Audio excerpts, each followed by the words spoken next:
A letter exposed a crime that never happened. A Hercule Poirot mystery. Chapter 1. The guests assemble at Ashcombe Priory. The rain had stopped by the time the first motor car turned in through the iron gates of Ashcombe Priory, though the gravel drive still held the silver sheen of the afternoon's downpour, and the yews on either side dripped with a slow, patient rhythm, like a clock counting down to something none of the arriving guests could have named. Ashcombe Priory was not, strictly, a priory at all. The monks had been gone from the place for 4 centuries, and what remained was a rambling grey house of uneven gables and mismatched additions, held together, as such houses often are, by long habit and old money. It sat above a private lake, dark and still, even on the brightest days, ringed by alders that leaned toward the water as though listening for something beneath its surface. Lady Elspeth Farrow stood at the drawing-room window and watched the motor car approach, her hands folded before her in the manner of a woman who has folded her hands before so many windows, at so many arrivals, that the gesture had ceased to mean anything at all except patience. She was 71, silver-haired, upright as a woman half her age, and she wore about her the particular stillness of someone who has decided, after long deliberation, upon a course of action from which she does not intend to be moved. "That will be Gerald," she said, without turning. "He drives too fast for the turn by the lodge. He always has." Cordelia Ashe, who was Lady Elspeth's niece, and, for the past 6 years, something between a companion and an unpaid secretary, looked up from the writing desk, where she had been addressing envelopes, in a hand grown neat through long practice. "Shall I have Mrs. Pruitt lay an extra place, in case Vivienne has come with him?" She will have come with him. Vivienne does not let Gerald out of her sight when there is money to be discussed, and she will have heard, by now, that there is money to be discussed this weekend. Lady Elspeth's voice carried no particular bitterness. It was simply a fact, stated as one might state the weather. The motor car drew up before the entrance with a spray of wet gravel, and a tall, fair-haired man of perhaps 40 climbed out, moving with the loose, slightly theatrical energy of a man who has never quite grown into the seriousness expected of him. Gerald Farrow was Lady Elspeth's only son, and heir, in due course, to everything the priory represented: the land, the lake, the peculiar quiet fortune that had settled upon the Farrow family some 20 years before, and had never since been adequately explained to anyone outside it. Behind him came his wife, dark and elegant and watchful, dressed for the country in town clothes that made no concession to the country at all. By 6 o'clock, the house had filled. There was Colonel Marcus Whitfield, Lady Elspeth's younger brother, red-faced and hearty, in the way of men concealing something beneath heartiness. There was Mr. Aldous Trent, the family's solicitor for 11 years, a narrow, careful man, with the manner of one perpetually reading a document just out of sight. There was young Dr. Julian Reeve, who had attended Lady Elspeth through a bout of ill health that spring, and had since become, by degrees neither he nor anyone else could quite trace, something like a family friend. And there was a stranger, a lean, quiet man, introduced as Mr. Simon Blackwood, a writer, so Lady Elspeth explained, engaged to assist her in setting down a history of the Farrow family and the priory for private circulation among her descendants. "A history," Colonel Whitfield repeated, over sherry in the drawing-room, in a tone that suggested he found the word doing a good deal more work than it ought. "Whose idea was that, Elspeth?" "Mine," said Lady Elspeth. "A woman of my age begins to think of what will be left behind, Marcus, and what will be left unsaid." Something in the way she said it made Cordelia glance up from her needlework and made Mr. Trent set down his glass with a small, precise click against the table. But the moment passed, as such moments do at the beginning of a story, disguised as nothing more than an old woman's fancy, and the talk turned to the weather and to the state of the lake, which Gerald observed had wanted dredging for 20 years and never got it. "Some things," said Lady Elspeth, "are better left where they lie, until they are not." No one asked her what she meant. It was the sort of remark one let pass at a house party in the first hour of the first evening, And it was only very much later, when the true shape of that weekend had revealed itself, that Cordelia Ashe would remember it and understand that her aunt had not been making conversation at all. She had been issuing a warning to someone in that room, and the warning had not been heeded. Dinner that first night was announced at 8, and the company moved through to the long dining room beneath its rows of Pharaoh portraits. None of them, Cordelia had always privately thought, bearing much resemblance to the living family, for the painter engaged by Sir Rupert some 15 years before had possessed more enthusiasm than skill, and had given every subject the same faintly startled expression, as though each had been interrupted in the act of remembering something unpleasant. Beneath the newest of these portraits, that of Sir Rupert himself, dead these 8 years, Lady Elspeth took her place at the head of the table with the ease of long practice, and for a while the talk ran easily enough, of the shooting, of a neighbour's newly acquired motor car, of the vicar's daughter's engagement to a young man from Exeter whom nobody present had yet met, and everybody present felt entitled to an opinion about. It was only when the conversation turned, as it inevitably will in old houses with old lakes, to the subject of the water itself, that the temperature of the room seemed, however subtly, to change.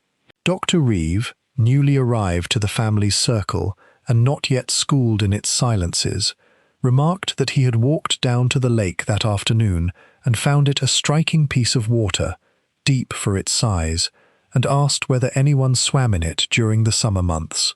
"No one has swum in that lake in 20 years, said Lady Elspeth, and something in her tone closed the subject as neatly as a door closing on a draught, so that Dr. Reeve, sensing he had trodden upon ground he did not understand, applied himself instead to his soup, and the conversation moved on to safer waters, so to speak, without ever quite recovering its earlier ease.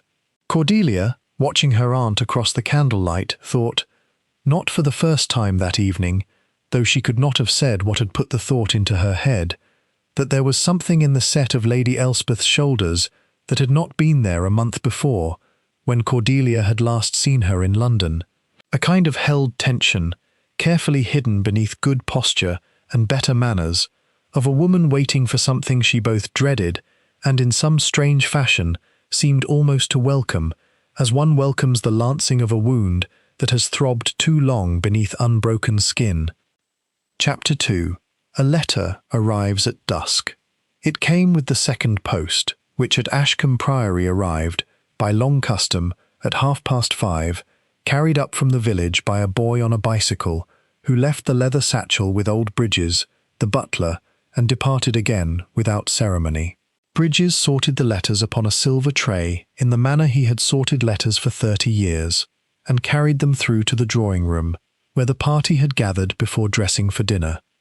There were the usual things: a bill from the wine merchant, a note from a cousin in Harrogate, a catalogue of agricultural machinery addressed to Gerald that he did not trouble to open. And there was one envelope, plain, cheap, the sort sold in twopenny packets at any village shop, addressed to Lady Elspeth Farrow, in a hand that sloped backward, small and cramped and careful, as though the writer had taken pains to disguise something about themselves and had only partly succeeded. Lady Elspeth opened it at the writing table by the window, apart from the others, and Cordelia, who was near enough to observe such things, though not near enough to read them, saw her aunt's face change. It was not a dramatic alteration. Lady Elspeth Farrow was not a woman given to dramatic alterations, but the colour went out of her, slowly, the way colour goes out of the sky after sunset, and her hand, when she folded the single sheet of paper back into its envelope, was not quite steady. "Aunt Elspeth," Cordelia rose from her chair, "is something the matter?" "Nothing that need concern you tonight, my dear." Lady Elspeth's voice was perfectly even, which was, to anyone who knew her well, more alarming than if it had trembled. She slipped the letter into the pocket of her cardigan. "I find I have a slight headache. I believe I shall rest before dinner." She left the room with her usual unhurried grace, and it was only Dr. Reeve, standing near the fireplace, who remarked, lightly, to no one in particular, that Lady Elspeth had gone rather the colour of good china, and that headaches did not generally announce themselves in a person's complexion. No one paid the observation much mind. But it was true, and it would be recalled. Lady Elspeth did not rest. She went instead to the small study that had been her late husband's, on the ground floor at the rear of the house, overlooking the lake, and she locked the door, a fact established later by Bridges, who tried the handle at 6 o'clock to ask whether she required anything before dinner, and found it would not turn. She did not answer his knock. He assumed, reasonably, that she had not heard him, or did not wish to be disturbed, and went away again. What Lady Elspeth did in that locked room, in the hour before dinner, no one could say with certainty, except that when Cordelia came down, dressed, at 7:45 to find her aunt had not appeared and dinner was growing cold, she discovered the study door still locked, and beneath it, in the crack where the old oak did not quite meet the flagstones, the faint, acrid smell of a letter burning in the grate. She knocked. She called. There was no answer. It was Gerald, in the end, who put his shoulder to the door, and it gave with a crack that seemed to echo through the whole house. But the room, when they entered it, was empty. The fire in the grate held only ash, curling and black, with one corner of paper unconsumed at its edge, on which a single word remained legible in that same cramped, backward-sloping hand. Never. Lady Elspeth herself was found 10 minutes later by Mrs. Pruitt, the housekeeper, seated quite calmly in the small morning room at the front of the house, a shawl about her shoulders, gazing out at the darkening lawn as though she had been there the whole while. "Aunt Elspeth, we have been searching everywhere. The study door was locked, we thought." "I am perfectly well, Cordelia." Lady Elspeth did not turn from the window. "I went out through the garden door, as I have done 100 times before. I wish to be alone with my thoughts, and I do not think, in my own house, that this ought to require an explanation." But her eyes, when at last she turned them upon her niece, held something Cordelia had never before seen in them in 6 years of close acquaintance. Not fear, quite, but the particular, terrible calm of a person who has looked at a danger long enough to stop flinching from it, and has instead begun, quietly, to plan. "I shall want to see Mr. Trent after dinner," she said, "alone. And Cordelia, if a Belgian gentleman by the name of Hercule Poirot should telephone this house, at any hour, you are to wake me, whatever the time." It was the first that anyone had heard the name. It would not be the last. Chapter 3. The Silence of the Lake. Dinner that evening was a strained affair, conducted beneath the particular kind of politeness that families reserve for occasions when everyone privately understands that something has gone wrong, and no one is willing to be the first to say so aloud. Lady Elspeth presided at the head of the table with every appearance of composure, spoke of the roses, of the coming shooting season, of a cousin's engagement in Shropshire, and ate almost nothing. It was Colonel Whitfield who broke, briefly, through the surface of things. "You've had bad news, Elspeth. No use pretending otherwise. You've the look of a woman who's had bad news." "I have had a letter, Marcus. That is all. People receive letters every day of their lives. Not the sort that gets burned in the grate before dinner, I'll wager." The Colonel said it lightly, as a joke, but his eyes did not join in the lightness, and across the table Mr. Trent's fork paused, for the smallest fraction of a second, above his plate. "You are very well informed about the contents of my waste paper, for a man who has been in the billiard room all afternoon," said Lady Elspeth, and the exchange, such as it was, closed there, smoothed over by Vivienne's determined inquiry into the provenance of the fish. But afterward, when the ladies had withdrawn and the gentlemen lingered over their port, Gerald found occasion to draw Mr. Simon Blackwood aside upon the terrace, where the two men stood looking out over the black glass of the lake, unlit by moon. "You've been at this history of my mother's for what, 3 months now?" "Thereabouts." Blackwood was a spare, watchful man, given to long silences that he seemed to regard as a kind of currency, to be spent only when the return was worth it. "Your family's papers go back a good way, further than most, for a fortune this young." "Young?" 20 years, Mr. Farrow. That's not an old fortune, as such things go. Most of the estates I've researched, the money's had 100 years to forget where it came from. Yours hasn't had time to forget anything at all." He said it without particular emphasis, watching the lake. "I understand your father bought out his partner's shares in the shipping concern, not long before the gentleman drowned in that lake. There, Mr. Voss, wasn't it? Edmund Voss." Gerald went very still. "I don't see what that has to do with a family history for private circulation." "No," said Blackwood. "I don't suppose you do," and he said nothing further, only drew on his cigarette and let the silence resume its work, so that Gerald, who was not, in truth, a subtle man, and had never learned to sit comfortably inside another man's silence, found himself filling it, against his own better judgment. It was an accident. The inquest said as much. Voss went out in the little sailing boat after his rowing lesson with my father, caught his head on the boom in a gust, and went into the water. There wasn't a mark on him beyond the one blow. My father was 50 yards off in the rowing boat, and saw the whole thing, and could do nothing. It broke him, if you want to know. He never sailed on that water again, as long as he lived." "A very complete account," said Blackwood.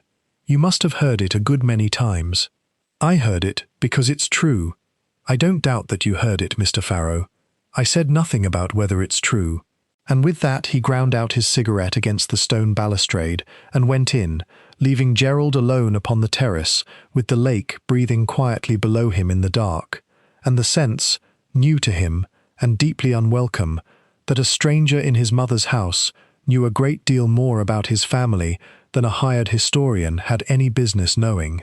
Cordelia herself had gone out for a breath of air before the gentleman rejoined the ladies, and found Dr. Reeve already upon the terrace, smoking a cigarette with the loose, unhurried manner of a man for whom the evening had not yet acquired any particular weight. "You looked troubled at dinner, Miss Ashe, if you'll forgive my saying so. More troubled, I think, than a woman generally looks over fish that has been slightly overcooked." "Was it so obvious?" Cordelia managed a small, tired smile. "I don't quite know what troubles me, Dr. Reeve, and that is perhaps the most troubling part of it. My aunt has never kept secrets from me before, not real ones. She is the most transparent woman I know, in her way, for all that she is also the most composed. And now there is a letter she will not speak of, and a conversation with Mr. Trent I was not meant to overhear, and a look in her eyes tonight that I have never seen there in 6 years. Old houses collect old secrets, the way old coats collect must," said Dr. Reeve, not unkindly. "I shouldn't wonder if half the families in this county are sitting on some story or other they'd rather the world didn't hear. It needn't mean anything sinister, Miss Ashe. It might mean nothing more than an old woman's private grief, revived by some chance letter from an old acquaintance, that she'd rather work through alone than share at a dinner table full of relations. I hope you are right, Dr. Reeve. I find, tonight, that I do not entirely believe it, but I hope you are right all the same." She drew her shawl closer against the evening chill, and the two of them stood a while longer in companionable silence, watching the last light fail over the black water of the lake below, neither one yet suspecting how soon they would have far graver cause to stand upon that terrace and speak of secrets. Inside, Lady Elspeth had gone up to bed early, pleading her headache once more, but not before she had drawn Mr. Trent into the small library and closed the door, and spoken with him. Cordelia, passing in the corridor, could not help but overhear the tone of it, if not the words, in the low, rapid, urgent register of a woman settling her affairs. "Must be changed before Monday, Aldous, whatever it costs. Lady Elspeth, I must advise you against acting in haste on the strength of an anonymous. It is not anonymous to me. I know the hand. I have known it 20 years, and I had hoped never to see it again." There the voices dropped, and Cordelia, ashamed of herself and yet unable to help it, moved on down the corridor, with the fragment of conversation turning over and over in her mind, and did not sleep well that night, though she could not have said precisely why, only that the house, which she had known and loved for 6 years, had begun, very quietly, to feel like a house holding its breath. Chapter 4. The morning Elspeth did not wake. Hercule Poirot arrived at Ashcombe Priory at 11 o'clock the following morning, in a hired car from the station, wearing an expression of mild and fastidious disapproval at the state of the lane, which had thrown up mud upon the impeccable black of his shoes.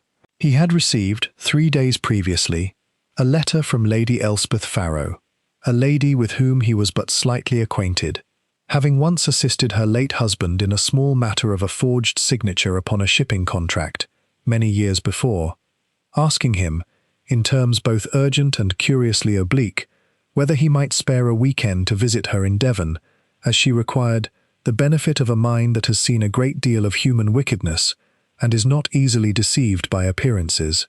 He had not, in the ordinary way, been in the habit of accepting such invitations from persons he barely knew, but something in the letter's phrasing, a certain carefulness, a certain fear held rigidly in check, had persuaded him that here was not the vapouring of an old woman with too little to occupy her mind, but a genuine and pressing anxiety, of the sort his profession had taught him never to dismiss. He was met upon the doorstep not by Lady Elspeth, as he had expected, but by Bridges the butler, whose face, composed by long training into the mask of correct service, nonetheless betrayed to Poirot's practised eye the particular grey pallor of a man who has, within the hour, seen something he devoutly wishes he had not. "You will be Monsieur Poirot, sir. Lady Elspeth was expecting you." Bridges hesitated. "I regret to inform you, sir, that her ladyship was found unwell this morning, and, that is to say, the doctor has been sent for." "Unwell," said Poirot, and something in his voice, quiet, precise, entirely without theatre, made Bridges look at him properly for the first time. "Tell me, my friend, in what manner unwell?" "She did not come down for breakfast, sir, which was unusual, as her ladyship was always an early riser. When her maid went up at 9 to see whether she required anything, she found the door locked from within, and no answer to her knock. Mr. Farrow broke the door, sir, as he did the study door last evening. I beg your pardon, sir, I am telling this badly, and we found her ladyship in her bed, sir. She did not wake." Poirot's small, neat figure did not move, but something in his stillness sharpened, became a kind of concentration that filled the doorway more completely than his physical presence alone could have done. Poirot removed his gloves, finger by finger, with the deliberate slowness of a man buying himself a moment to master an emotion he did not care to display before a servant.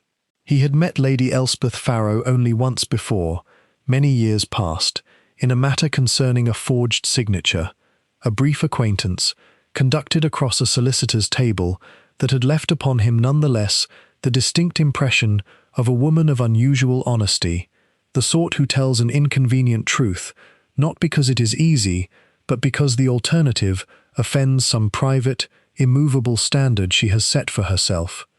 Such women, in his long experience, did not write letters full of vague foreboding without cause, and he had come to Ashcombe Priory, prepared to find that cause troubling. He had not been prepared, quite, to find it had already run its course. "She is dead." "Yes, sir. Dr. Reeve is with her now. He says, forgive me, sir, it is not my place to say what he says, but I heard him tell Mr. Farrow that it appeared her heart had simply stopped in the night. Her ladyship was not a young woman, sir, and she had been unwell in the spring." "I see." Poirot removed his hat and stepped into the hall, his sharp eyes already moving, over the black and white tiles, the great oak staircase, the long case clock ticking with imperturbable indifference to the fact that its mistress would never again wind it. "And where, Bridges, is the door that was broken last evening? I should like to see it, before I see anything else. And I should like, very much, to know what it was that made a woman write to me 3 days ago that she feared for her life, and to know it before her doctor and her family have quite finished agreeing among themselves that her heart simply stopped." Bridges stared. "Her ladyship wrote that, sir, that she feared. She did not use those words precisely." She was a woman, I think, who did not care to use such words even to a stranger who might have helped her. But she used enough of them, mon ami, that I do not intend to stand in this hall discussing the state of the lane, while somewhere above us a woman lies dead, whose heart, I would wager the whole of my considerable reputation, did not stop of its own accord. Upstairs, in the master bedroom that had been Lady Elspeth's alone since her husband's death 8 years before, Dr. Julian Reeve straightened from beside the bed as the door opened, expecting Bridges, and found instead a small, egg-headed stranger with an enormous moustache and eyes like 2 chips of green glass, regarding the room with an attention so total it was almost an act of violence against its stillness. "And you are?" said Dr. Reeve. "I am Hercule Poirot, Monsieur le Docteur, and I arrive, it seems, one day too late to prevent what I was invited here to prevent, but not, I think, too late to discover why it was permitted to happen at all." He came further into the room, his gaze moving from the still figure upon the bed to the nightstand, to the window, to the small brass key that lay upon the dressing table, some feet from the door it presumably fit. "Tell me, Doctor, you have examined her. What, in your professional opinion, killed Lady Elspeth Farrow?" Reeve hesitated, and in that hesitation Poirot read a great deal. "Her heart, I should say, offhand. She had a mild cardiac irregularity, which I have treated since the spring. It would not be at all surprising for a woman of her age and history to die suddenly in the night." He paused. And yet," Poirot agreed softly, "you do not entirely believe it." "Good. Neither, monsieur, do I." Chapter 5. A Detective Among Mourners. By the time Inspector Hargreave arrived from the county constabulary that afternoon, a broad, unhurried man with the deceptively slow manner of one who has learned that patience catches more liars than cleverness, the household of Ashcombe Priory had arranged itself, as households do after a death, into a kind of frozen tableau of grief and watchfulness in roughly equal measure. Gerald Farrow, now master of the Priory, in fact if not yet in law, sat in the study with the air of a man who had not yet permitted himself to calculate what his mother's death might mean for him, and was ashamed of how close that calculation lay beneath the surface. Vivienne sat beside him, dry-eyed, her hand upon his arm, in a gesture that might have been comfort, or might, Poirot noted, have been something closer to restraint. Colonel Whitfield had taken himself off to the gun-room, and had not been seen for an hour. Mr. Trent sat very upright in the morning-room with a leather dispatch case upon his knees, as though he expected, at any moment, to be called upon to produce a document that would settle everything. It was Trent whom Poirot sought out first. "You were her solicitor, monsieur, for 11 years, I am told, and you spoke with her last night, after dinner, at some length, upon a matter she described as needing to be, and I quote the words told to me by another, changed before Monday, whatever it costs. I should like to know what it was that needed changing."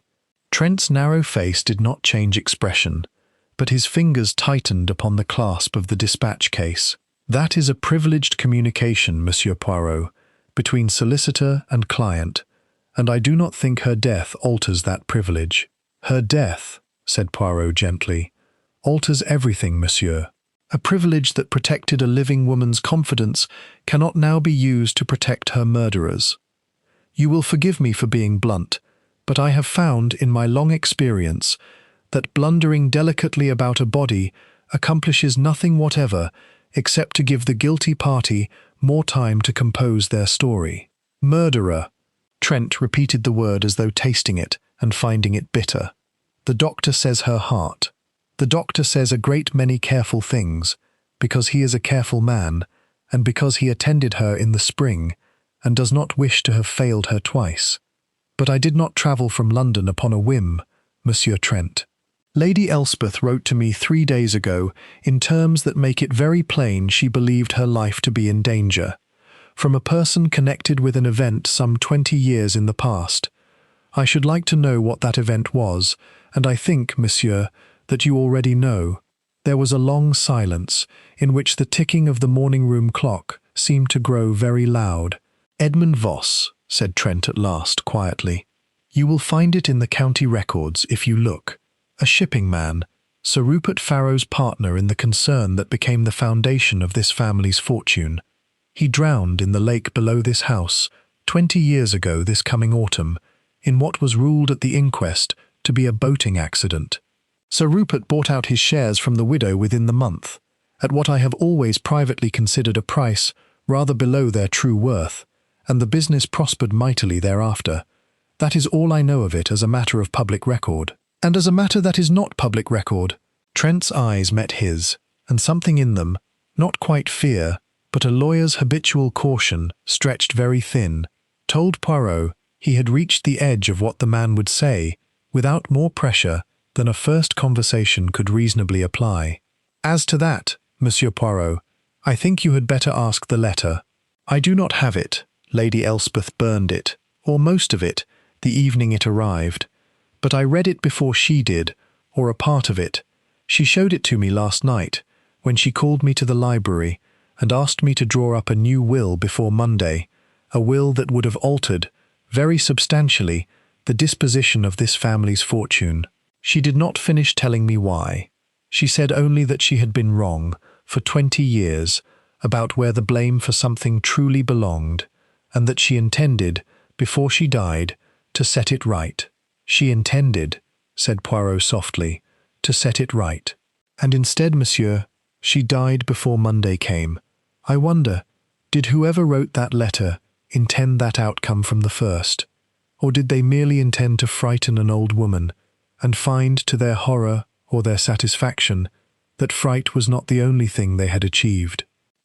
Chapter 6. The questions begin. Inspector Hargreave, once the doctor's initial equivocation had been replaced by a more thorough examination, revealing a faint bruise upon the inside of Lady Elspeth's arm, consistent with an injection, and a quantity of digitalis in a glass of warm milk beside her bed, far exceeding anything Dr. Reeve had prescribed, agreed readily enough that this was no natural death, and readily enough, too, to allow Poirot to sit beside him through the interviews that followed, on the grounds, as he put it, with the resignation of a practical man, that you seem to have got here before the body was cold, Monsieur Poirot, and you might as well make yourself useful, since I don't doubt you'll go on asking questions whether I permit it or not. Cordelia Ashe was interviewed first, in the small library, and answered every question with the careful precision of a woman determined not to say more than the truth required, and not one word less. You typed her ladyship's correspondence, mademoiselle? Most of it, yes. Though the letter she received 2 evenings ago was handwritten and addressed to her directly, I never saw its contents, only the burnt remains, and the milk that was brought to her room each night. Who prepared it? Mrs. Pruitt prepares it in the kitchen at 9:30, and one of the maids carries it up. It has been done that way every night for years. My aunt could not sleep without it. Then a great many people in this house, said Poirot, would know precisely where to find a glass of warm milk, standing, unwatched, for some minutes, between the kitchen and her ladyship's room. I suppose they would. Cordelia's composure wavered, very slightly, for the first time. You think one of us, one of the family. I think, mademoiselle, that it is a very small number of people who could have written that letter, prepared that injection, and known enough of this house's routines to place the poison where it would certainly be drunk. It is not yet a large field of suspects. It will become smaller still. Colonel Whitfield, when his turn came, was blustering and defensive in the manner of a man who has spent 30 years commanding subordinates and finds interrogation, even mild interrogation, a novel and unwelcome experience. I don't see what my movements last night have to do with anything. I was in the billiard room until 10:30, and then I went to bed, and that is the whole of it. Alone in the billiard room, mon colonel? For the most part. Blackwood came through for a while, the writer fellow, asked me some infernally personal questions about my finances, which I told him were none of a hired scribbler's business. Your finances, Colonel Whitfield? The colonel's colour deepened. A man's debts are his own affair. I'll not deny I owe more than I'd like at my club, and that my sister, that Lady Elspeth, had spoken, once or twice, of helping me clear it. But I did not kill her for money I might as easily have asked her for while she lived, Monsieur Poirot, and I resent the implication. I have implied nothing, Colonel. I have only observed that a man in debt, questioned closely by a stranger about the source of a family fortune, on the very evening that Fortune's mistress received a letter which frightened her into rewriting her will. Such a man occupies, through no fault of his temper, a position of considerable interest. Vivienne Farrow, questioned next, proved a more difficult subject than either of the men who had preceded her. Not because she was evasive, precisely, but because she answered every question with the smooth, unhurried composure of a woman who had long ago decided that displaying emotion in front of strangers was a luxury she could not afford. You married Gerald 6 years ago, madame. Before that, I understand, your family's fortunes were considerably less secure than his. You are very direct, Monsieur Poirot, for a man I met yesterday. Vivienne's dark eyes held his without flinching. Yes. My father lost a great deal in the crash, and lost more besides in the years that followed, trying to win it back by increasingly poor judgment. I married Gerald because I loved him, and because loving a man who could also keep a roof over one's head struck me, at 23, as rather more sensible than the alternative. I do not apologize for that calculation, if calculation you wish to call it. I have made a great many worse ones since. And your mother-in-law, how did she regard this practical love of yours? She was never unkind to me, precisely, but she was never entirely persuaded of me either. She had a way of watching me across a dinner table, Monsieur Poirot, as though she were adding up a column of figures she did not entirely trust to balance. I believe she thought I had married Gerald for his prospects, and would abandon him readily enough if those prospects failed to materialize on schedule. She was wrong about that, whatever she believed, but I never found a way to prove it to her that she found convincing, and after some years, I confess, I stopped trying very hard. Did you know the contents of the letter she received 2 evenings ago? No more than anyone else did. I knew only that it distressed her, and that she spoke to Mr. Trent afterward at some length, and that Gerald came to bed that night looking as though he had aged 5 years in a single evening, though he would not tell me why. For the first time, something flickered behind Vivienne's composed features, not quite fear, but a wariness that had not been there a moment before. If you are asking, Monsieur Poirot, whether I had reason to want my mother-in-law dead before she could alter her will, I will save you the trouble of asking it delicately. I did have such a reason, in the narrow, mercenary sense that any change to that will was likely to touch my own comfort along with Gerald's. But I did not kill her for it, and I would ask you to remember, when you have finished suspecting everyone in this house in turn, that a woman clever enough to marry advantageously is very often clever enough to recognize that murdering her way to a fortune is a considerably poorer bargain than simply waiting for nature to complete what it was already, in the ordinary course of things, quite close to completing on its own. It was Mr. Simon Blackwood, however, questioned last and at greatest length, who gave Poirot the most to consider, not through what he said, but through the peculiar economy with which he said it. Each answer weighed and measured before release, like a man paying out rope he did not wish to lose down a well. You have researched this family for 3 months, monsieur. You know, I think, a great deal more about the death of Edmund Voss than you told Mr. Farrow upon the terrace last night. Blackwood's grey eyes regarded him steadily. I know what any competent researcher could find, given time and access to shipping records and inquest transcripts. I make no claim to more than that. And yet you asked the Colonel about his finances. You asked Gerald Farrow about a boating accident, 20 years old, with a directness that a hired historian, wishing to keep his commission, would surely have thought twice about. You are not being paid, I think, monsieur, to write the history of this family. You are here to uncover it, and I do not believe those are quite the same employment. For the first time, something moved behind Simon Blackwood's carefully guarded face. Not fear, but a kind of tired recognition, as of a man who has known, for some time, that the mask he wears fits imperfectly, and waited only to learn who would be the first to see beneath it. "You are very observant, Monsieur Poirot," he said quietly. "I had hoped to have another day or two before that particular question was put to me, but since you ask it directly, no, I am not, and never have been, a hired historian. My name is not, strictly, Blackwood. And I think, before this is finished, you will want to hear the whole of what brought me to Ashcombe Priory. But I should prefer, if it is all the same to you and the inspector, to tell it in my own time, and not across a library table with a policeman's notebook open before me." "That," said Poirot, with the faintest of smiles, "is a request I am accustomed to refusing, monsieur. But I confess myself curious enough, on this occasion, to grant you a little rope, knowing, as I do, precisely how much of it I have given, and precisely how quickly I can pull it back." Chapter 7. The Red Herring of the Billiard Room.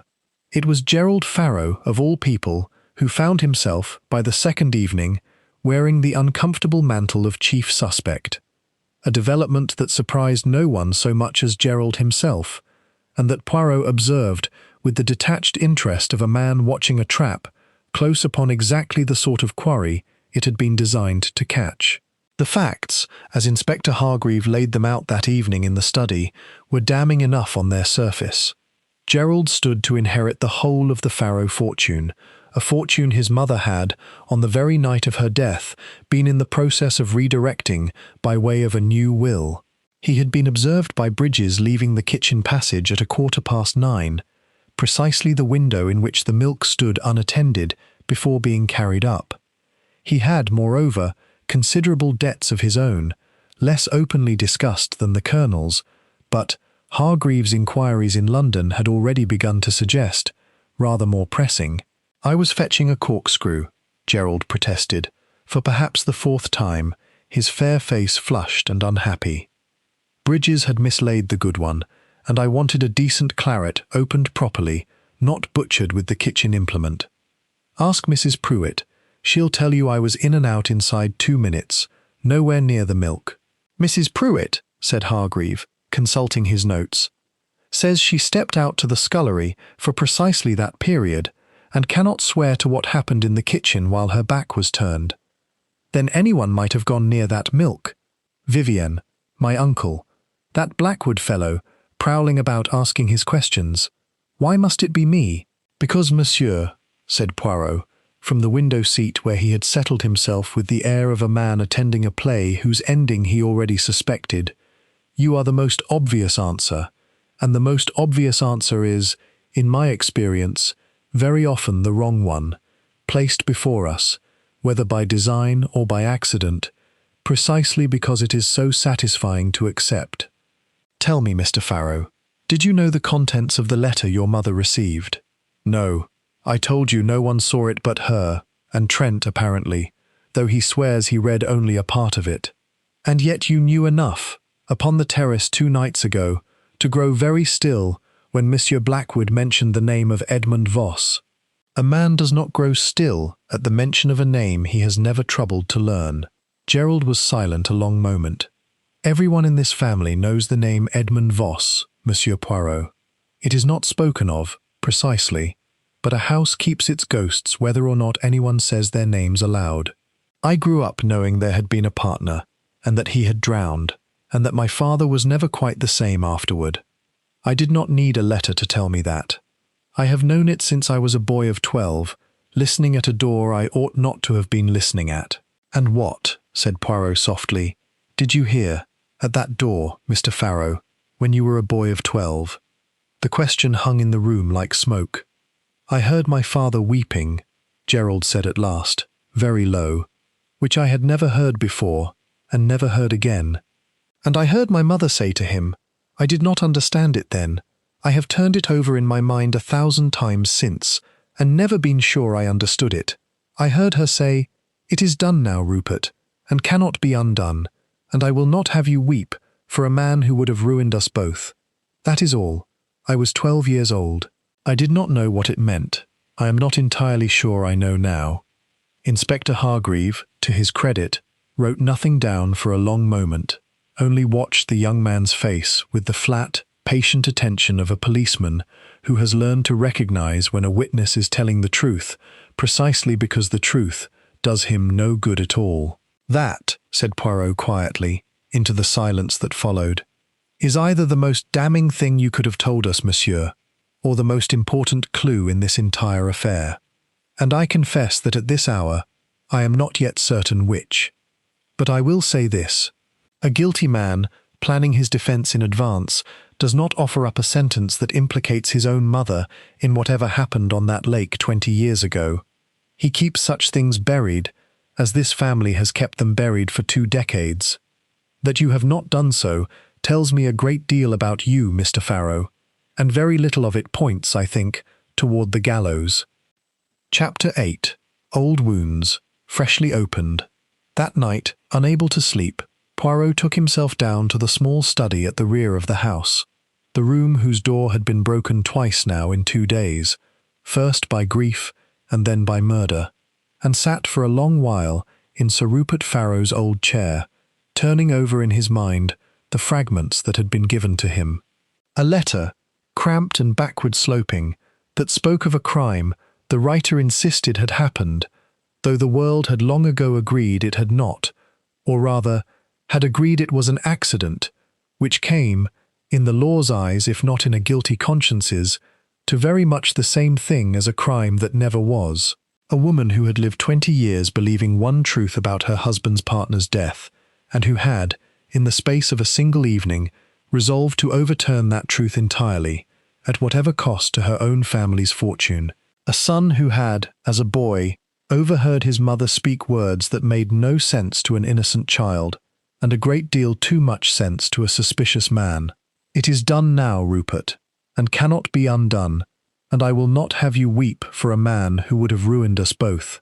Poirot said the words aloud, softly, to the empty room, turning them as a jeweller turns a stone, looking for the flaw that would tell him how to cut it. There came a soft knock at the door, and Cordelia Ashe entered, still in her dressing gown, a candle in her hand, her face pale and resolved in its light. "I could not sleep either, Monsieur Poirot. I have been thinking.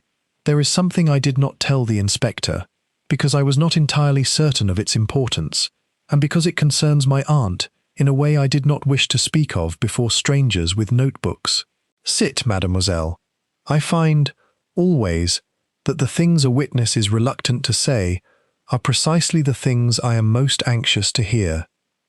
Cordelia sat, drawing her dressing-gown close, and for a moment said nothing at all, gathering, Poirot could see, not her facts but her courage. "My aunt was not always the composed woman you have heard described this week, Monsieur Poirot.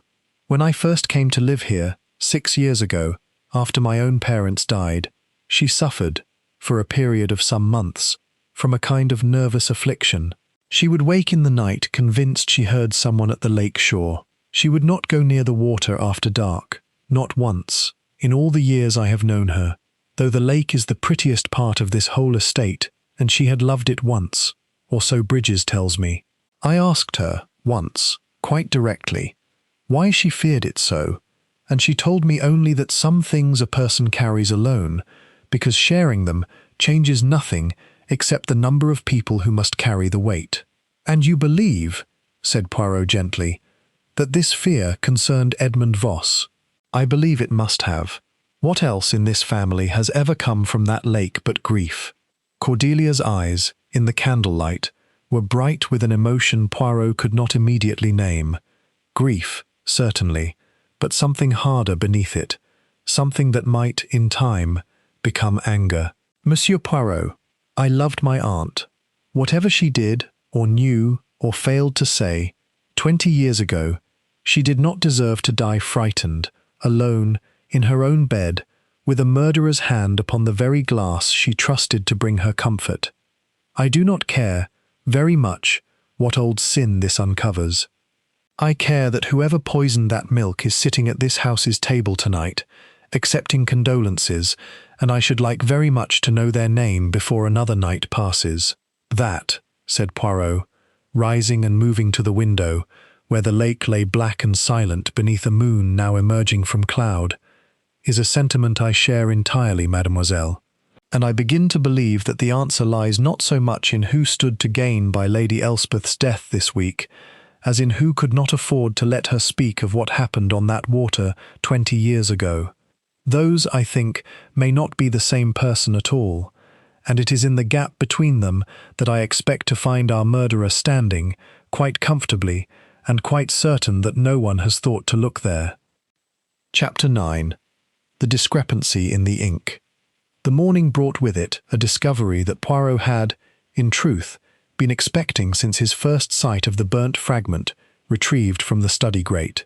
Inspector Hargreaves' men, searching the house methodically, had found, tucked behind a loose panel in the base of Lady Elspeth's writing desk, a hiding place so old and so worn smooth with handling that it could not have been made in haste, a small tin box containing a bundle of letters tied with faded ribbon, every one of them in the same cramped, backward-sloping hand as the letter that had arrived 2 evenings before. 20 years old, some of these, by their dates, said Hargreave, laying them upon the study table for Poirot's inspection, and all in the same hand as the new one. Whoever wrote to her this week has written to her before, a good deal before. Poirot bent over the letters with the delicate attention of a man handling something both precious and venomous, and read, in silence for a considerable time, while Hargreave and Cordelia, who had been permitted to remain, at Poirot's insistence, on the grounds that she alone might identify names and references obscure to strangers, waited with visibly straining patience. "They are from Edmund Voss," Poirot said at last. "Or rather, they purport to be, and I think, mademoiselle, that they are precisely what they purport to be. Written in the months before his death. Look here." He turned one toward Cordelia. "He writes of a decision he intends to make regarding his shares in the shipping concern, a decision, it appears, to sell them not to Sir Rupert, as history records, but to a rival firm in Bristol, at a price considerably above what Sir Rupert had offered. He writes, too, of a personal matter, a woman, unnamed, whom he describes as the only person in this arrangement who has been honest with me from the first, and whom I mean to protect, whatever it costs the rest of them." "Protect from what?" said Hargreave.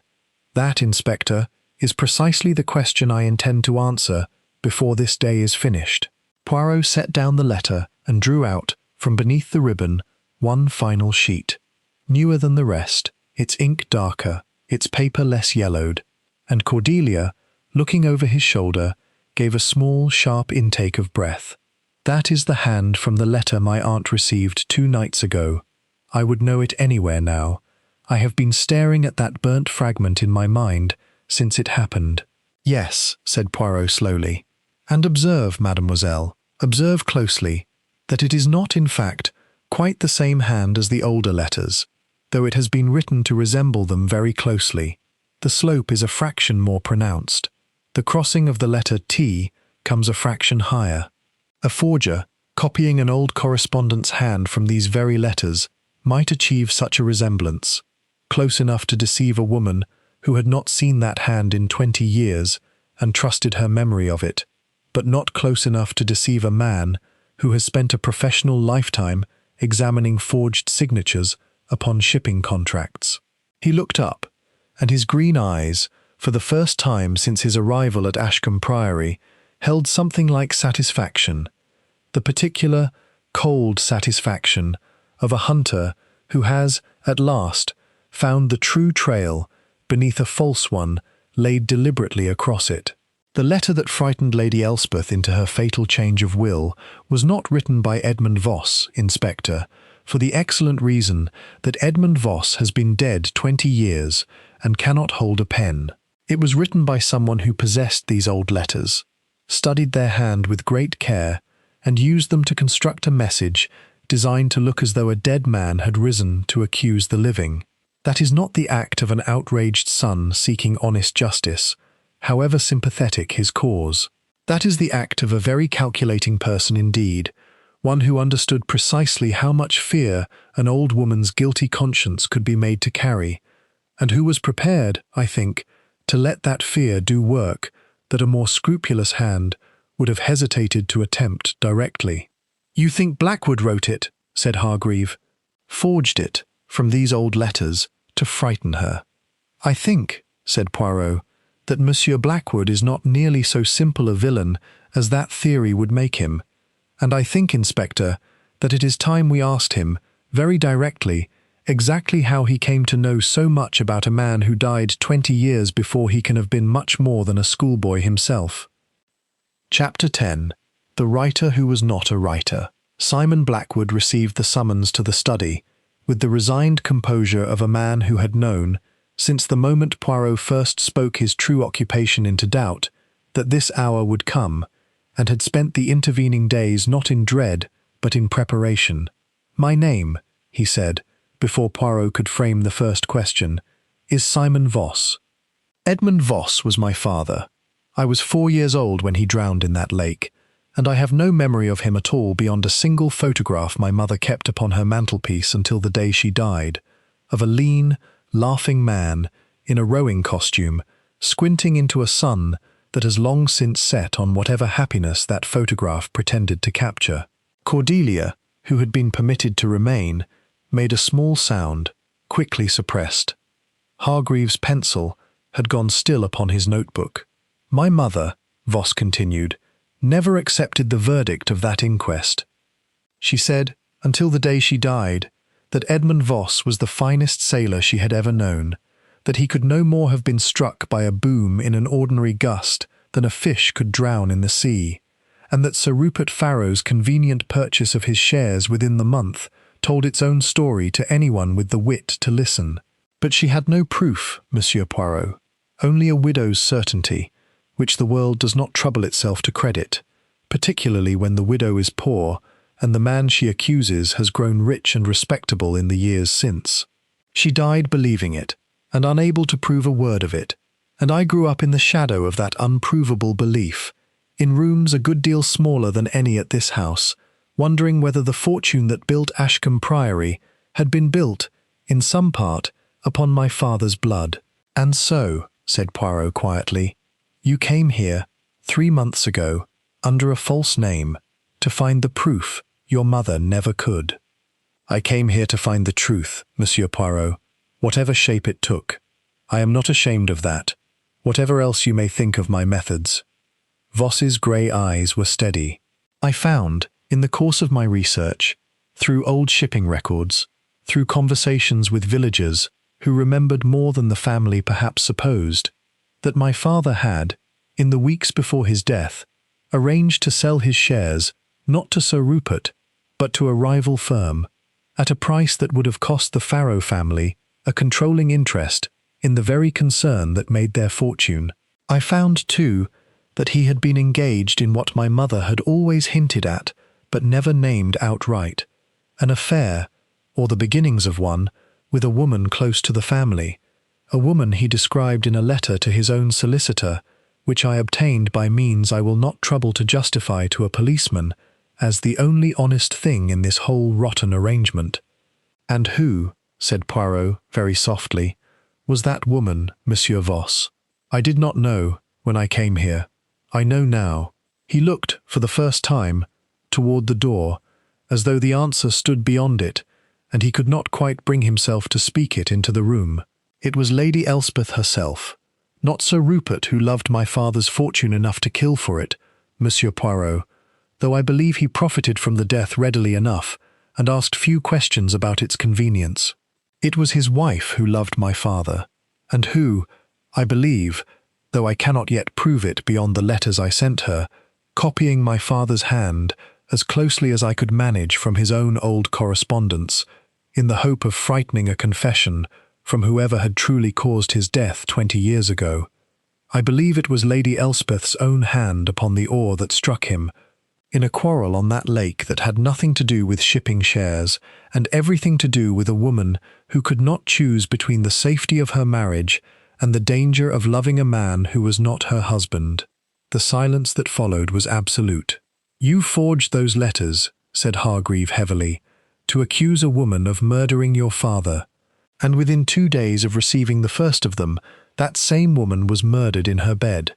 You must see, Mr. Voss, precisely how that appears. "I see it very well, Inspector," said Simon Voss, and for the first time something like despair moved across his careful composure. "I intended to frighten a confession out of a guilty woman. I did not intend, I swear before God I did not intend, to hand a murderer the perfect opportunity to silence her before she could speak that confession to anyone at all. If my letter drove her to summon Monsieur Poirot, to change her will, to prepare, at last, to tell the truth after 20 years of silence, then my letter did not cause her death. It caused her murder to become necessary, in the eyes of whoever could not afford to let that truth be told. And that, gentlemen, is a very different thing, though I do not expect either of you to find much comfort in the distinction, and I confess I find very little in it myself." Chapter 11. The Housekeeper's Confession. It was Mrs. Pruitt, of all the household, who broke first, not beneath direct questioning, but of her own accord, seeking out Cordelia in the still room that afternoon, with the particular ashen resolve of a woman who has carried a secret so long it has begun to poison her from within. "Miss Cordelia, I must speak to the detective gentleman. I should have spoken before, only I did not think it mattered, and then her ladyship was dead, and I have not been able to think of anything else since." Poirot received her in the study within the half-hour, and Mrs. Pruitt, twisting her apron between reddened hands, told her story in the plain, unadorned manner of a servant who has learned, over 30 years of service, never to embellish what she has seen, for fear of being thought to have imagined it. "I stepped out to the scullery that evening, sir, as I told the inspector, to fetch a fresh cloth, and I was gone longer than I ought, perhaps 4 minutes, perhaps 5. When I came back into the kitchen passage, I saw Mr. Trent standing near the dresser, where the milk was set to warm. He had no business there, sir. Solicitors don't come into a kitchen passage, not in the general way of things, and I very near said so to him. But he looked at me in a manner that stopped the words in my throat, sir, and he said only that he had come to ask whether her ladyship's cocoa might be brought up a little earlier than usual, as she had a great deal of correspondence to finish before Monday. And then he went away again, back toward the library, and I thought no more of it, until I heard, sir, what killed her, and where it was put. You are quite certain it was Mr. Trent, and not some other gentleman, in the poor light of that passage. I have poured that man's sherry for 11 years, sir. I should know him in the dark by his walk alone." Mrs. Pruitt's chin lifted, the first flash of something like anger breaking through her distress. "I did not speak of it before, because I did not wish to accuse a gentleman of the household on the strength of a few minutes in a passage, sir. It seemed a small thing, and disloyal, to make so much of nothing. But it has sat upon me like a stone these 2 days, and I find I cannot carry it silently any longer, whatever it costs Mr. Trent to have it spoken." Poirot thanked her with the particular gentleness he reserved for witnesses whose courage had cost them something real, and when she had gone, he sat a long while in silence, his small hands folded upon the desk before him, while Inspector Hargreave, who had listened from the window-seat, gave a low whistle. Trent, the solicitor. Now why in the name of all that's holy would a family's own lawyer poison the woman who paid his fees for 11 years? "Because, mon cher inspector," said Poirot slowly, 11 years is a curiously precise figure to have troubled you, and yet Mr. Trent himself told us, quite freely, that he has served this family for exactly that long. I find myself wondering what solicitor served the Farrow family in the 11 years before that. In the years, that is to say, that included the death of Edmund Voss. I think it is time we asked Mr. Trent a question he has not yet been asked directly. Where was he, and in what capacity, 20 years ago this autumn, when a man drowned in the lake below this house? Chapter 12. The Clerk Who Was There. Aldous Trent had grown, in the space of a single day, visibly older, the careful precision that had marked his every gesture since Poirot's arrival, now brittle, effortful, a performance maintained by will alone, rather than by the easy habit of a lifetime. "You were not always this family's solicitor, monsieur," Poirot said, without preamble, when Trent had been brought once more to the study. 11 years, you told us, quite freely, and I did not think at the time to ask what came before those 11 years. I think now that I should have. I think, Monsieur Trent, that 20 years ago, when Edmund Voss drowned in the lake beyond that window, you were not the family's solicitor at all. You were a very junior clerk, articled to the firm that then handled Sir Rupert Farrow's affairs, and you were present, that autumn, engaged in drawing up the very papers by which Mr. Voss's shares would pass, one way or another, out of his hands. The silence stretched long enough that Hargreave shifted in his chair, but Poirot did not move, did not press, only waited, in the manner of a man who has learned that silence, properly deployed, does more work than any number of questions. "Yes," said Trent at last, very quietly. "I was there. I had come down from London with the transfer documents, expecting Mr. Voss's signature upon them the following morning, a straightforward sale, or so I had been told, of his shares to Sir Rupert. I did not expect to spend that evening in the lodge by the lake, listening to Sir Rupert Farrow explain to me, in a voice I have never since forgotten, exactly what had happened upon the water that afternoon, and exactly what he required of me if I wished to have a career at all, beyond the humblest clerkship in the meanest firm in the county. He told you," said Poirot softly, "that he had killed Edmund Voss. He told me it had not been an accident in the sense the inquest would record it, though he swore, and swears still, I think, in whatever accounting a dead man makes with his conscience, that he had not gone out upon that water intending murder. There was a quarrel.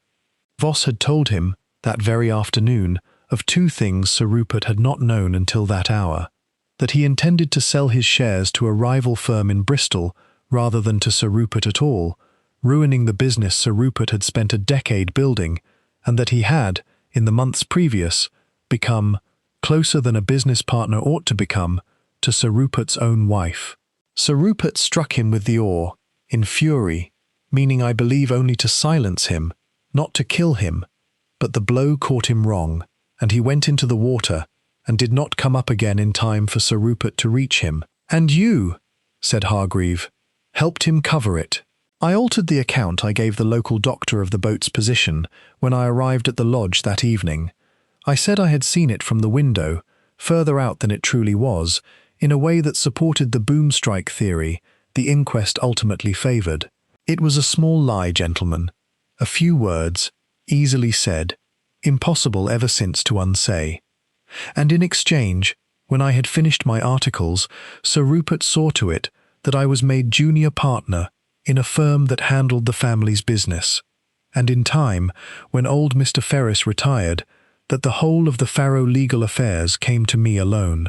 I have drawn a very comfortable income from this family for 20 years, Monsieur Poirot, built entirely upon a lie I told as a frightened young man of 23, and I have told myself, every year since, that the debt was paid, that the arrangement was closed, that no harm came of it beyond my own conscience, which I had long since learned to live with.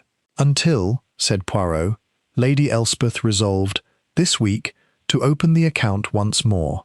Until that, Trent agreed, and his voice, when it came, had the flat, exhausted quality of a man setting down a weight he has carried so long he has forgotten what it feels like to stand without it.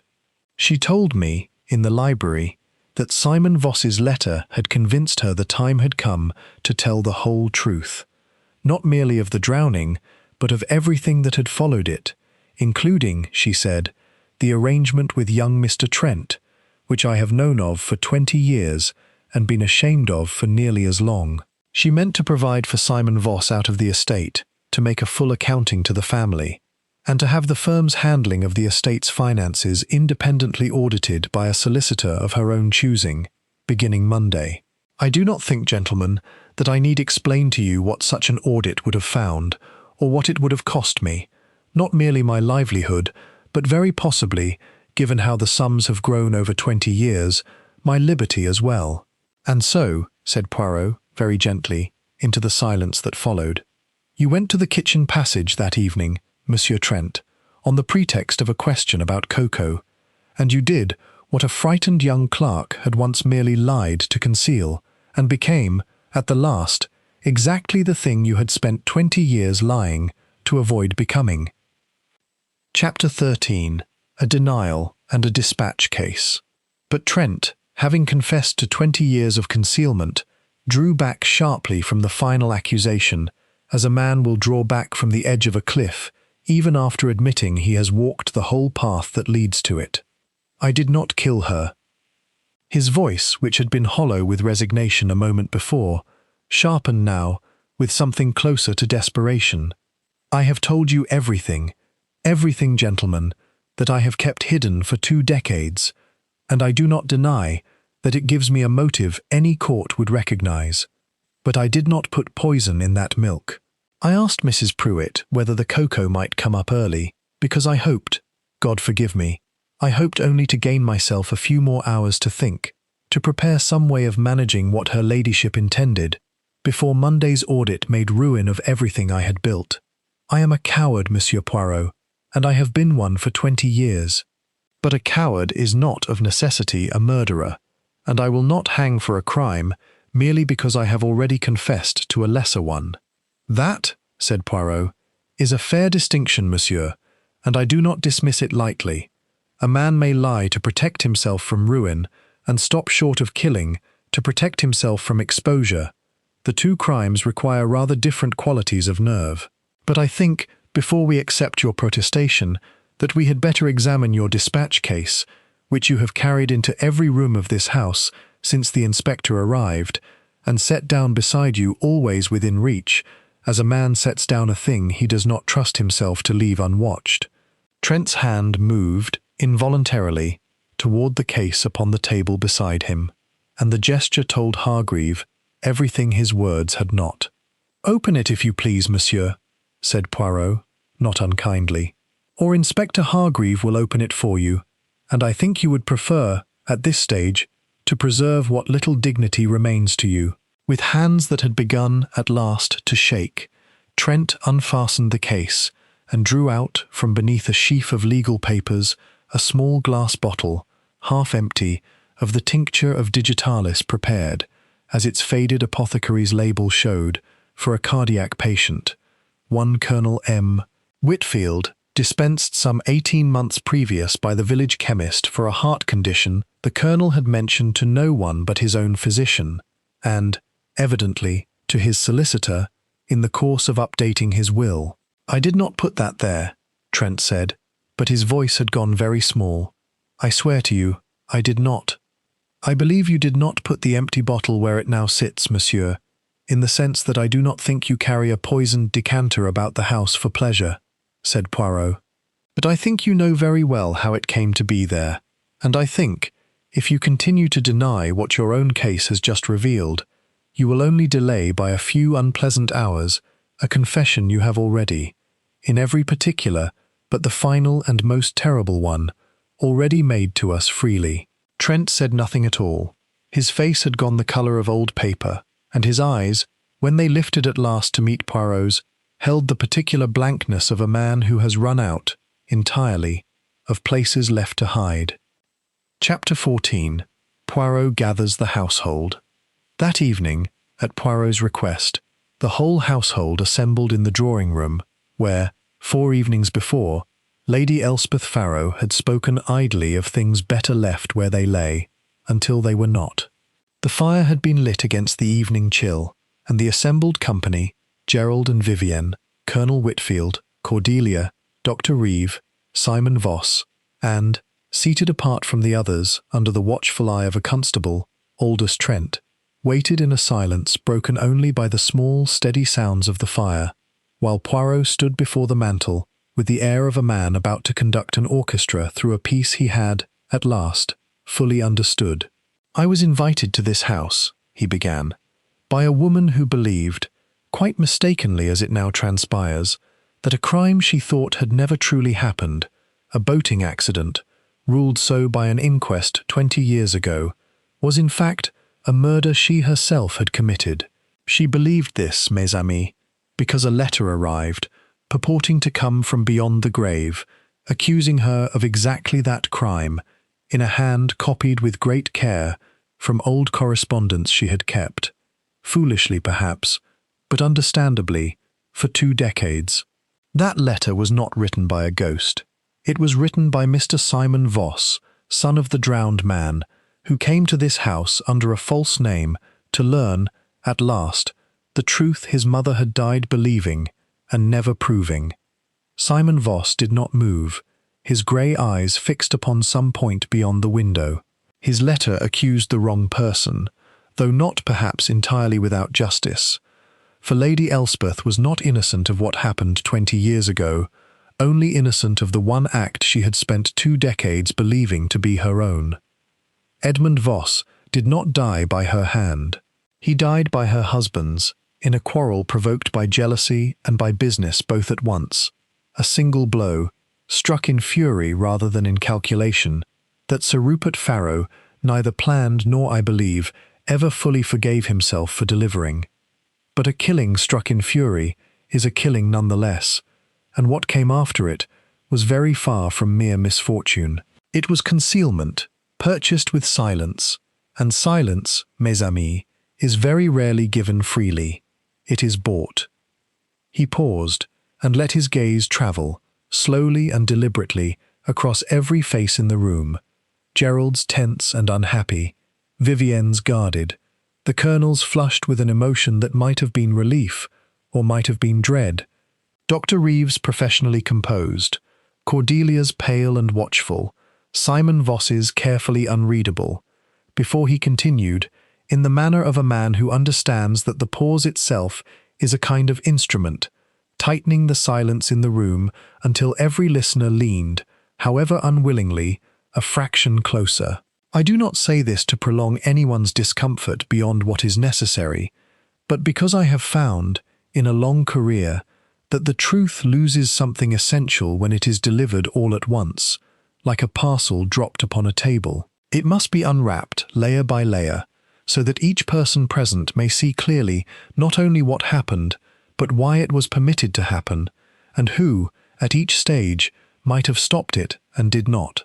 20 years ago, a man died on that lake beyond the window, and the world was told it was an accident.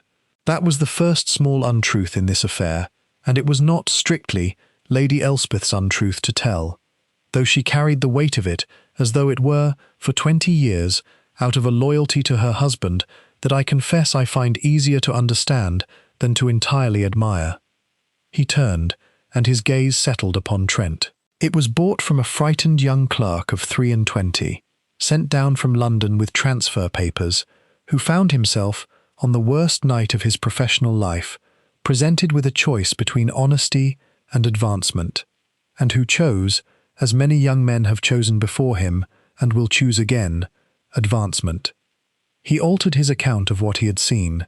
He accepted, in the years that followed, a career built entirely upon that alteration, and in time, when the debt of gratitude had transformed itself, as such debts always do, into something closer to entitlement, he began to take rather more from this family's accounts than any legitimate fee could justify, trusting, as men in his position always trust, that the secret which protected Sir Rupert protected him also, and would go on protecting him indefinitely, so long as no one ever thought to look. "This is monstrous," Trent said, but the protest had no force left in it.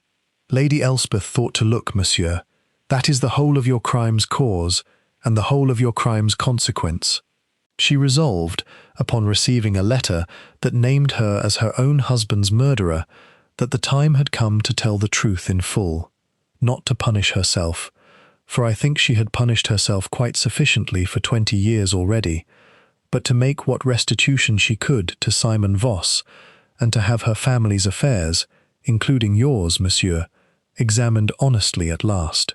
She told you this herself, in the library, on the night before she died, and you, who had built a comfortable life upon the ruins of another man's death, found that you could not face the ruin of your own, and did what a desperate man does when a lifetime's careful lying is about to collapse in a single audited afternoon. You took a bottle of the Colonel's digitalis, prescribed for his heart, and known to you, as his solicitor, to exist, and you administered it to a glass of warm milk, left briefly unattended in a kitchen passage, on the pretext of a question about cocoa that no one thought, at the time, to find strange.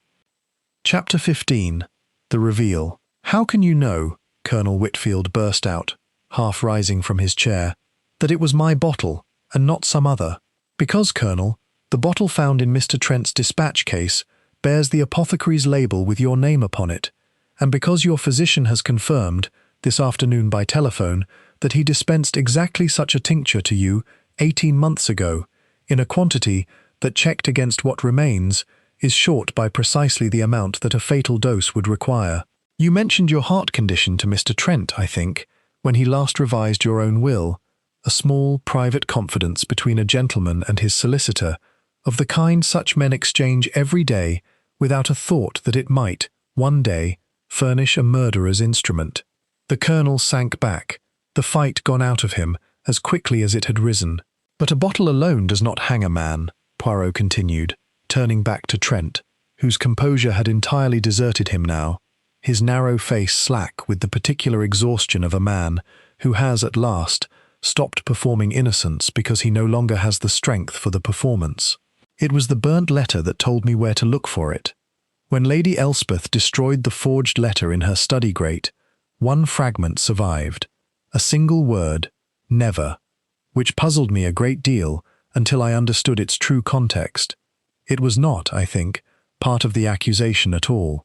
It was part of a note Lady Elspeth wrote to herself, or perhaps began to write to you, monsieur, that same evening, before she summoned you to the library, a note reminding herself, in the moment of decision, of some promise or resolution she had made and never kept.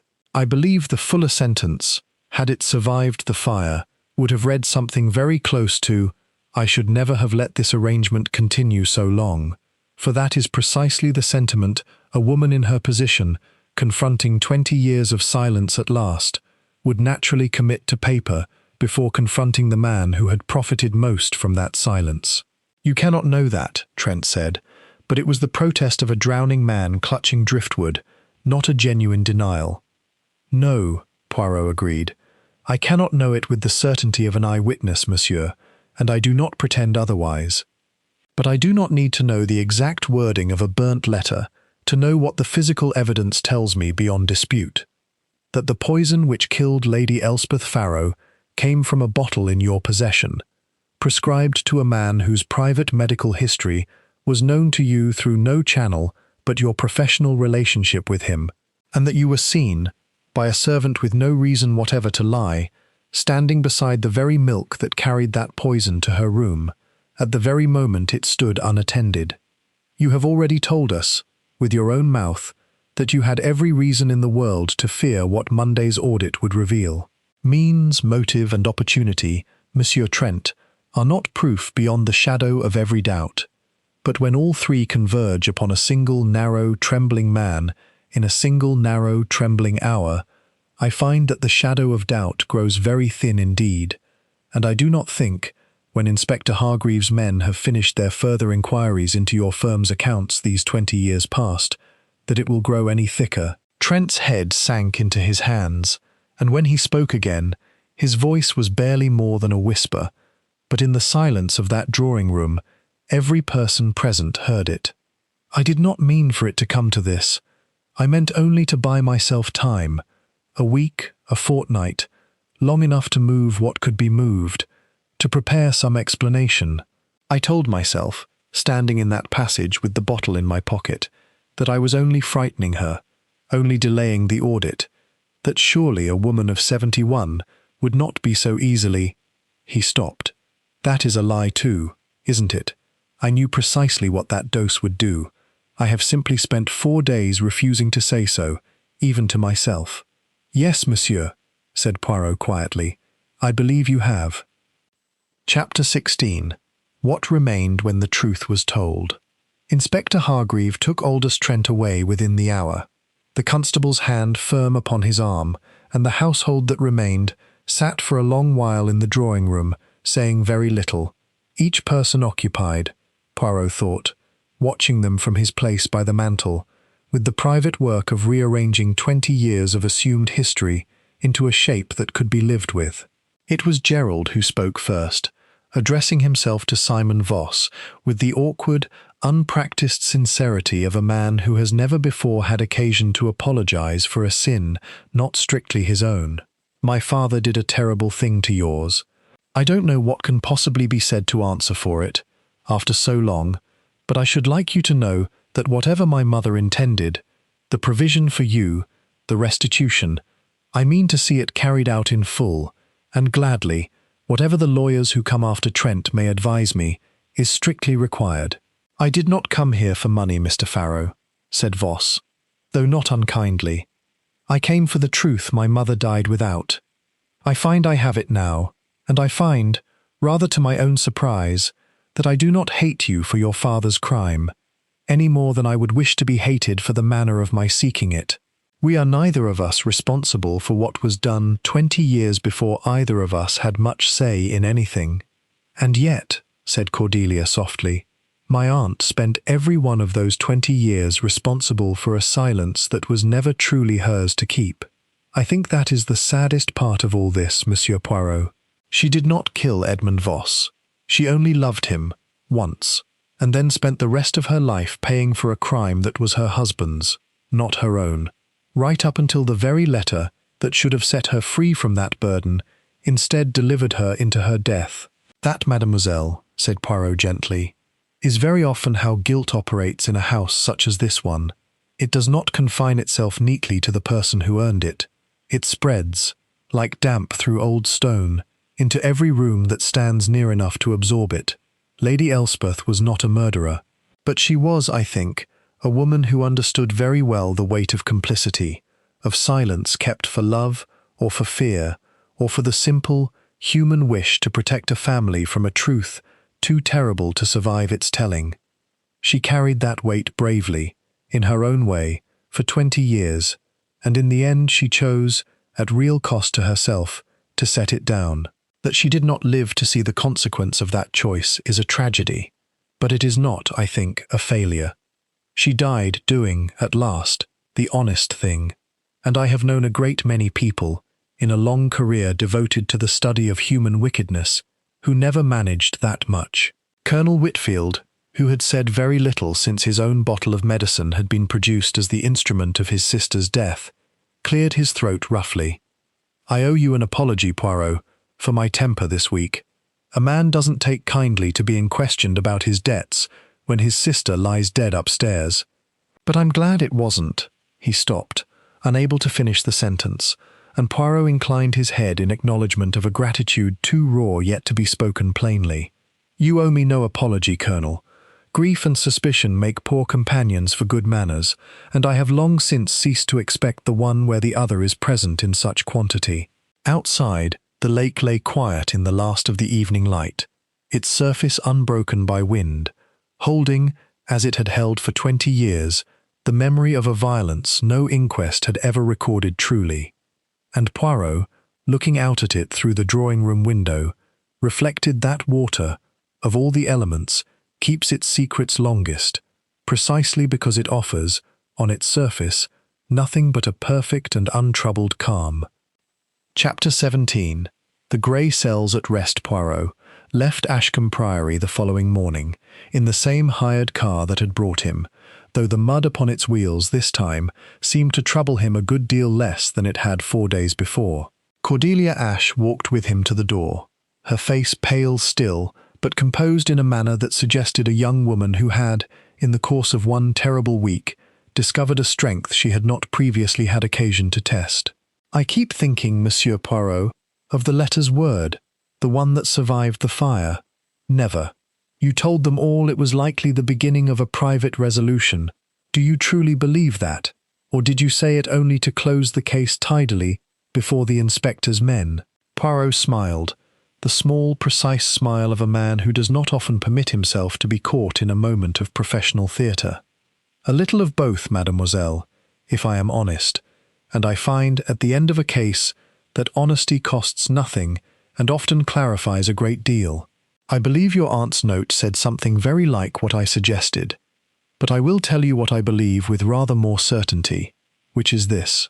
The crime that gives this whole affair its name was never, in the truest sense, a single crime at all. It was a chain of small failures of nerve, each one forged in a moment of fear, each one purchasing a little more silence at a little more cost, until an accident that was not quite an accident became, 20 years later, a murder that was entirely and coldly deliberate. Sir Rupert failed to master his temper upon the water. Monsieur Trent, as a frightened young man, failed to tell the truth to a doctor who asked him a simple question.